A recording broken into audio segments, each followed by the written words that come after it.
kasalukuyan, November 2025, ang mga proyekto sa flood control sa Marikina Riverbanks ay patuloy na isinasagawa, pangunahin sa ilalim ng Pasig-Marikina River Channel Improvement Project, PMRCIP, Phase 4.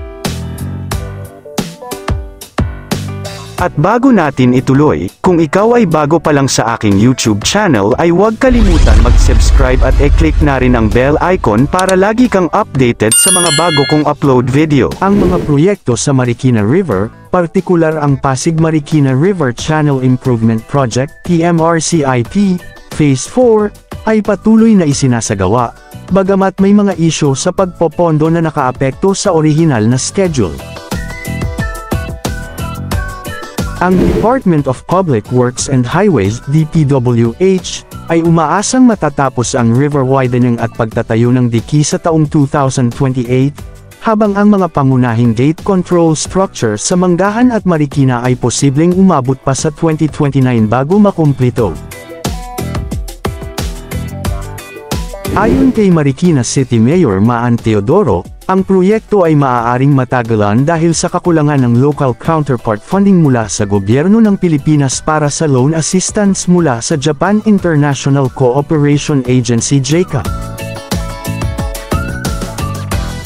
Ang proyekto ay isinasagawa ng Department of Public Works and Highways DPWH sa pakikipagtulungan ng Japan International Cooperation Agency JICA at pinupondohan sa pamamagitan ng mga kasunduan sa Japan.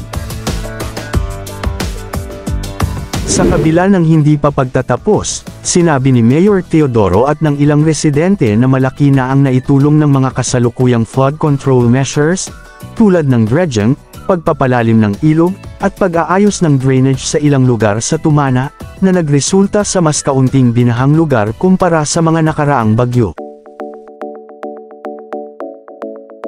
Binigyang diin ng lokal na pamahalaan ng Marikina na ang patuloy na paglilinis at pagpapanatili ng flood control facilities ay araw-araw na tungkulin, at hindi lamang tuwing tag-ulan, na nagpapakita ng epektibong koordinasyon ng lokal at pambansang ahensya. Patuloy ang kolaborasyon ng DPWH at JICA upang i-finalize ang updated flood control master plans para sa Pasig-Marikina River Basin, na kinabibilangan ng mga panukalang structural at non-structural tulad ng pagtatayo ng mga dam at retarding basins sa Sierra Madre. Sa kasalukuyan, ang proyekto ay nasa on track para sa nakatakdang mas matagal na completion date, 2028 hanggang 2029, at nakikita na ang mga benepisyo nito sa pagbawas ng baha sa ilang bahagi ng lungsod. Layunin ng mga proyektong ito na maprotektahan ang mga komunidad sa Marikina City, Pasig City, Quezon City, at mga kalapit na bayan sa Rizal mula sa matinding pagbaha sa pamamagitan ng pag-divert ng labis na baha patungo sa Manggahan Floodway at Laguna Lake. Ang Pasig-Marikina River ay nagsisilbing pangunahing natural na sistema ng kanal para sa National Capital Region, na sumasaklaw sa isang kabuoang lugar ng catchment na 635 square kilometers. Tumatakbo ito sa gitna ng Metro Manila bago pagsamahin sa Maynila Bay. Samantala, ang proyekto ng Pasig River Expressway, PAREX, na pinamumunuan ng San Miguel Corporation, SMC, ay kasalukuyang on the table pa rin at hindi formal na kinansela, bagamat naiulat na shelved ito noong March 2024 dahil sa mga batikos mula sa publiko. Ayon sa Toll Regulatory Board, TRB, ang Supplemental Toll Operations Agreement, STOA, para sa PAREX ay nananatiling may bisa at epektibo, maliban kung may formal na pag-alis o pagwawakas nito. Kasalukuyang isinasapinal ng SMC ang detailed engineering design ng proyekto, binigyan ng TRB ang SMC ng hanggang October 2025 upang isumite ang mga huling drawing ng engineering na sertipikado ng isang independenteng consultant.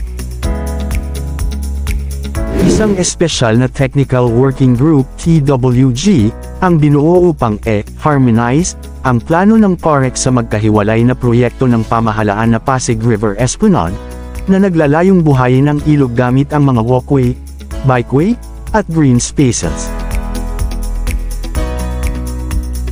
Hindi pa rin sinisimula ng konstruksyon dahil naghihintay pa ang SMC ng Environmental Compliance Certificate, ECC, mula sa Department of Environment and Natural Resources, DENR. Ang pagkuha ng ECC ay kritikal dahil sa mga alalahanin sa epekto ng proyekto sa kalikasan at pamana.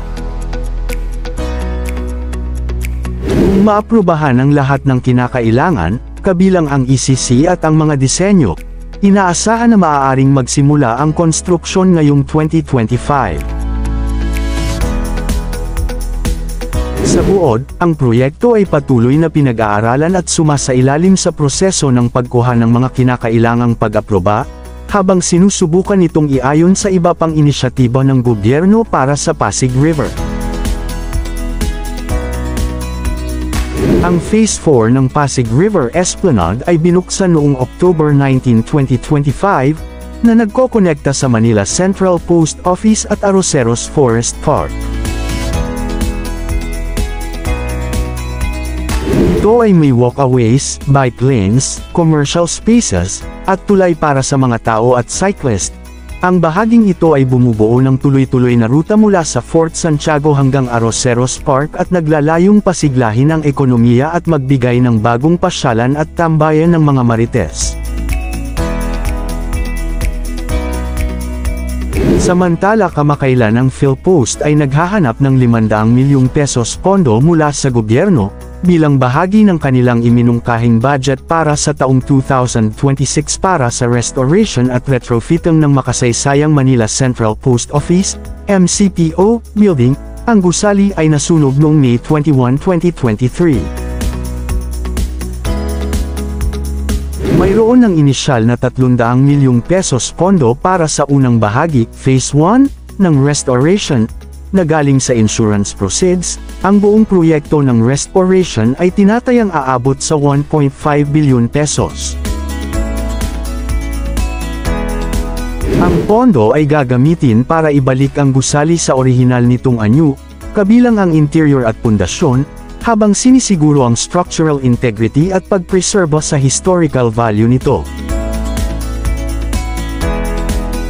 Inaasahang magsisimula ang restoration at repair sa January 2026, kasabay ng paghahanda para sa ika-100 anibersaryo ng gusali sa parehong taon.